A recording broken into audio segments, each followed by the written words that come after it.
Žiaci strednej odbornej školy na Farského ulici prichystali vo svojom školskom areáli fašiangovú zabíjačku. Hoci škola ponúka vyučovanie vo veľmi atraktívnom prostredí s moderným vybavením a navyše sa jej absolventi bez problémov uplatnia na trhu práce, žiaci oň neprejavujú veľký záujem. Základný cieľ je spopularizovať toto tradičné remeslo, mesiarské, a robíme to už 3. ročník. Som rád, že je to v pozornosti aj médií. Veľmi si to vážime a ceníme, pretože tento odbor je treba propagovať, pretože je v poslednom období, posledných rokoch už na výmrete. A robíme všetko preto, aby sme opätovne získali záujem rodičov, aby dokázali presvedčiť svoje ratolesti, že o tento odbor je potrebné sa zaujímať. Po tejto škole som študoval na Poľnohospodárskej univerzite, Fakulta ekonomiky a manažmentu v Nitre.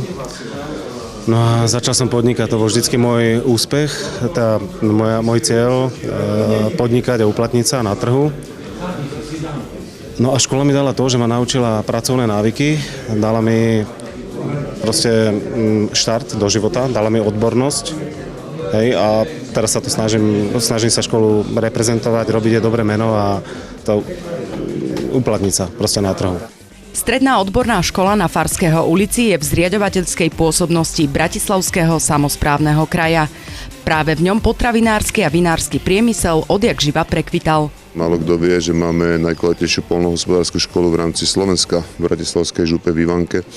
Takisto málo kto vie, že máme najkvalitnejšiu vinárskú školu nielen v rámci Slovenska, ale aj Čiech, Moravy a Maďarska, to znamená v Modre. Čiže áno, je to stále centrum, či vinárstva, či gastronómia, konec koncov potravinárstva, a toho dôkazom je naše centrum odborného vzdelávania, respektíve všetky tieto aktivity, ktoré tu ukazujeme.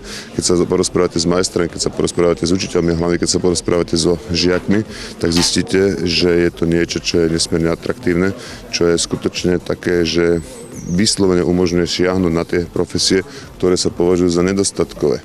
Poďme ale k samotnej zabíjačke. Budúci mesiari si počas nej otestovali nielen porcovanie mäsa, ale overili si aj svoje zručnosti pri príprave zabíjačkovej kapustnice, kaše, výrobe jaterničiek, krvavničiek i klobás alebo vyprážaní rezňov. A to všetko pod odborným dohľadom skúseného majstra. Po niektorý prvý rok, takže sa spoznávajú s tým. Čo konkrétne robia tí študenti? Všetko, čo treba, pomáhajú už od začiatku, jak sme začali oškrábať tú sviňu, očistiť pri rozoberaní, pri kostení, krájaní slaniny, pri kúrení v kotli. Tie základné veci, čo treba. Sú šikovní? Tak sú, po niektorí tak pomenej, ale sú šikovní. Začali sme ráno o 8:00, zabila sa sviňa. Potom sme ju obarali, odštetnili sme ju, potom sme ju zavesili. Začali sme ju deliť na anatomické časti, najprv sme vybrali vnútornosti, potom sme ju začali deliť na tie anatomické časti. Potom sa odkožovalo, dávalo sa variť do kotla, aby sa dalo výrobky nejaké robiť, už klobásky sú spravené. Teraz sa bude robiť tlačenka, by sa mala. A za chvíľu sa budú vytapať oškvárky a potom už asi za chvíľu bude aj koniec. Koľko vás tu je, dievčat? Iba 2 dievčatá. Jedna je teraz momentálne chorá, tak som tu jediná. Aké je to byť v takomto chlapskom kolektíve? Dá sa to zvládnuť. Čo z tohto bude, prosím vás?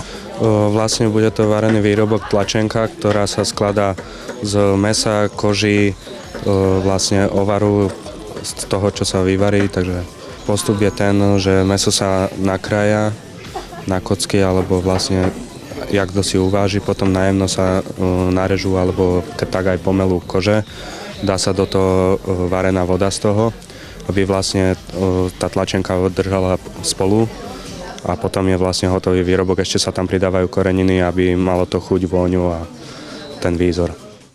Riaditeľ Strednej odbornej školy na Farského ulici víta iniciatívu Ministerstva školstva zaradiť učebný odbor mesiar medzi preferované odbory a zvýšiť finančný normatív na žiaka.